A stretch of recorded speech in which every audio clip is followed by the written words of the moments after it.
Olá, perseguidores de história de terror. Bem-vindo ao Conto da Missy. Hoje nós vamos falar sobre o mistério em Pedro de Toledo. Alguém de Pedro de Toledo conhece essa história? Comente. Todas as informações foi da internet. Então, se eu falar alguma coisa que não está escrito ou falar algo errado, por favor, me corrige. Ou acrescentar alguma coisa na história, comente embaixo.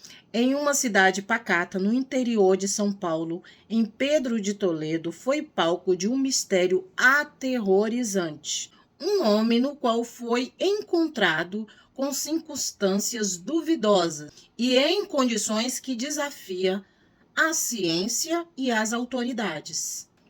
Senta que lá vem história. Esse caso é babado.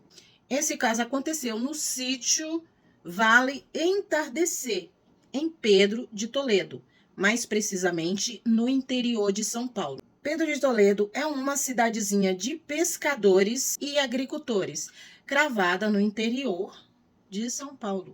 Por ser uma região do litoral, uma cidade pacata. Fica exatamente no Vale da Ribeira. Alguém do Vale da Ribeira já ouviu esse caso? Foi em 1994 que José Marlone Souza que encontrou um lugar para viver. Sem muita qualificação, Marlone encontrou um trabalho de caseiro em uma localidade rural de difícil acesso, cercada por rios e mangues.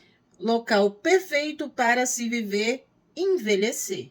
A casa do sítio que Marlone cuidava, o Vale Entardecer, era afastada das demais propriedades e da estrada que ligava à estrada principal da cidade. O jovem teve que fazer uma espécie de passarela para que ele pudesse passar entre o sítio e a rua mais próxima. E nessa propriedade, inclusive, tinha bastante animais.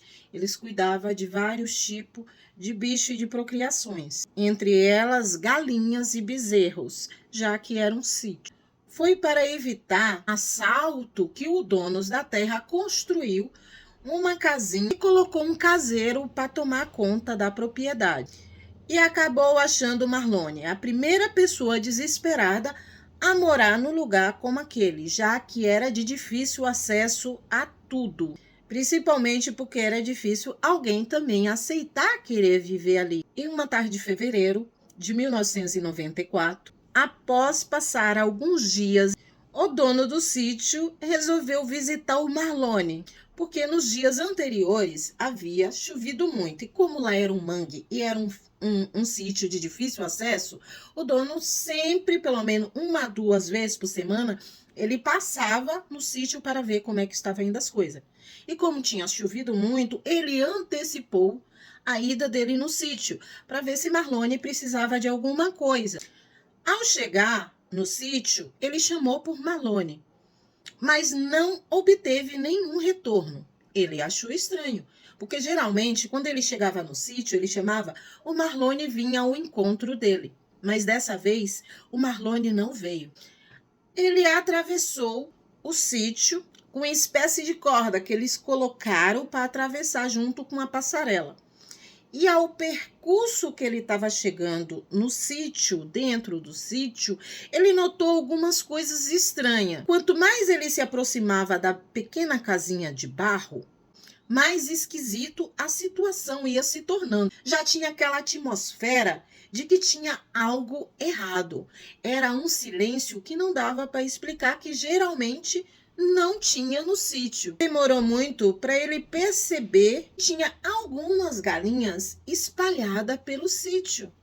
E todas as galinhas estavam carbonizadas. Ao chamar o caseiro Marlone, ele ainda não obteve nenhum tipo de resposta, ou quem sabe um oi para saber que estava tudo bem. Nesse momento, o dono já estava em pânico e amedrontado, pois não sabia o que viria no próximo passo. Chamou novamente. Não obtendo resposta, ele tentou abrir a porta da casinha de barro. Estava trancado. Ele tentou olhar pela greta da janela da casinha. Ele viu que tinha um corpo caído no chão. Ele estava com o corpo enegrecido, com horríveis queimaduras. O dono já não sabia na altura do campeonato o que fazer. Ele tentou ver se a porta tinha sido arrombada para entrar por ela, mas a porta estava trancada por dentro e não havia sinais de arrombamento ou que alguém tivesse forçado a estrutura da porta. Não existia nem na janela, nem no teto e nem na porta qualquer vestígio de arrombamento. Estava tudo intacto, aonde não possibilitasse nenhum tipo de acesso de outra pessoa dentro daquele casebre, além do Marlone. Imediatamente, o dono chamou a polícia, pois na altura do campeonato ele já não sabia o que estava acontecendo. Ele estava apavorado e tudo que ele fez foi esperar que a polícia chegasse no local. Ao chegar os peritos, além do caseiro e da galinha com seus pintinhos na entrada, tinha também outros 3 bezerros que também, por forma misteriosa, estava também carbonizado. Mas o interessante é que o bezerro ficava a 55 metros do casebre e uma galinha que também estava dentro da casa. Um dos cachorros estava com uma pata dianteira totalmente estragada. Se também ele estivesse machucado de forma muito quente. Parecia que a perna do animal tinha derretido de uma maneira tão agressiva, tão chocante, que poderia ver os órgãos dentro daquele ferimento.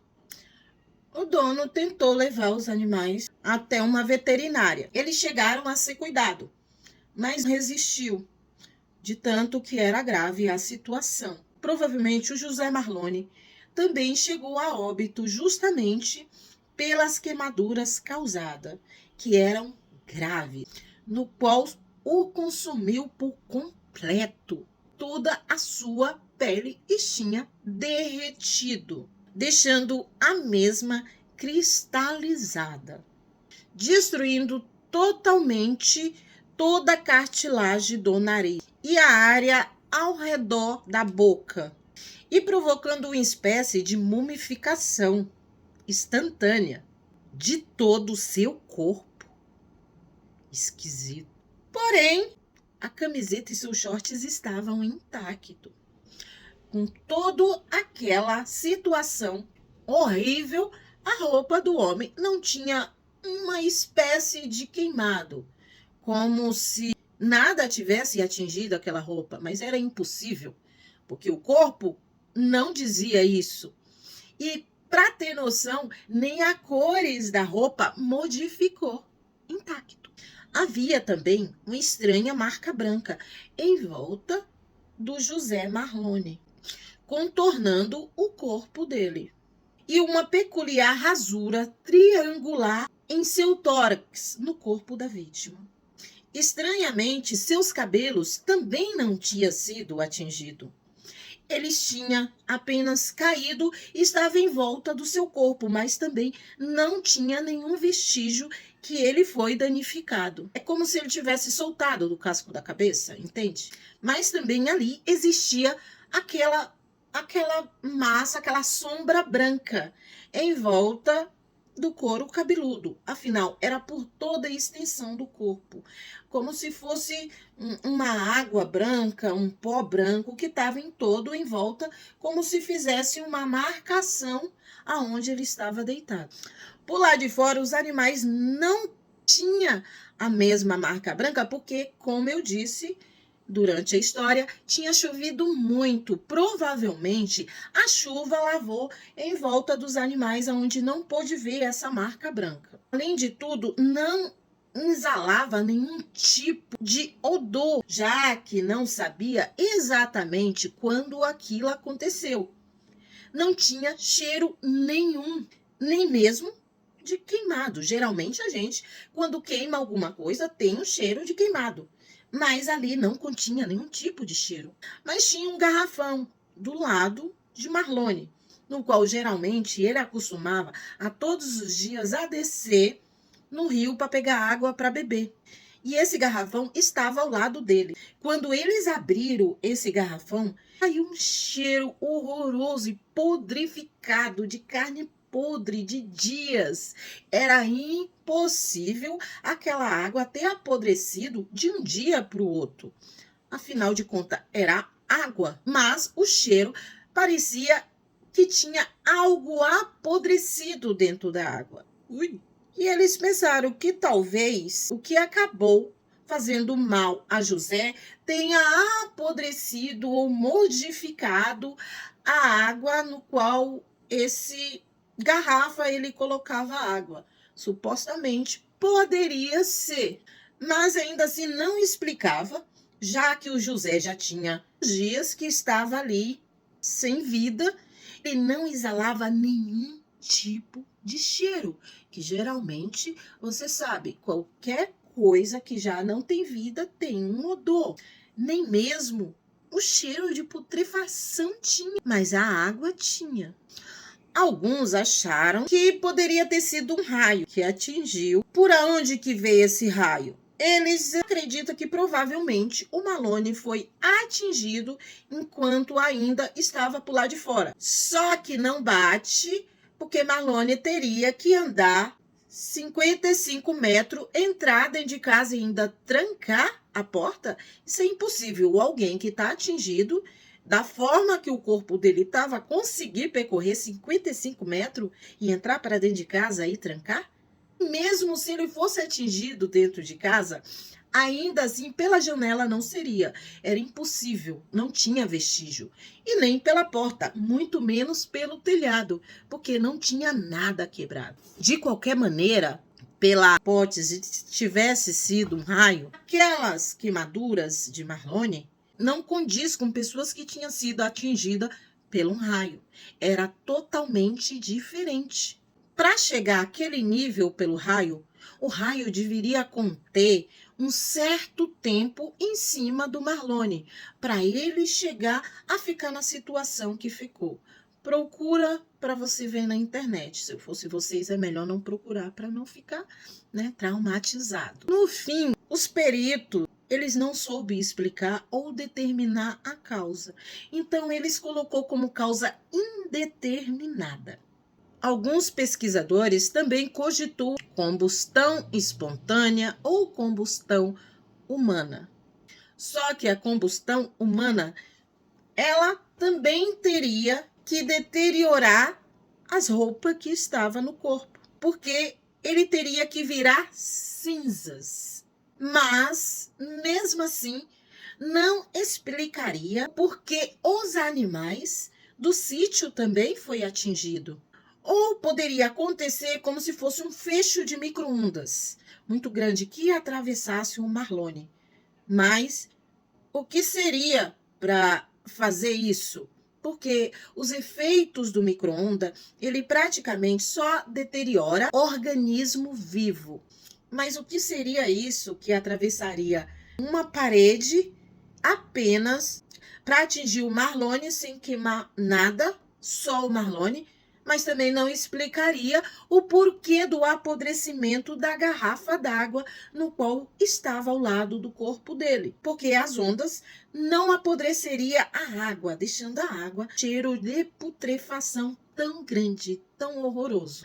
Alguns dizem que foi obra de magia negra. Outros dizem que foi UFOs, OVNIs.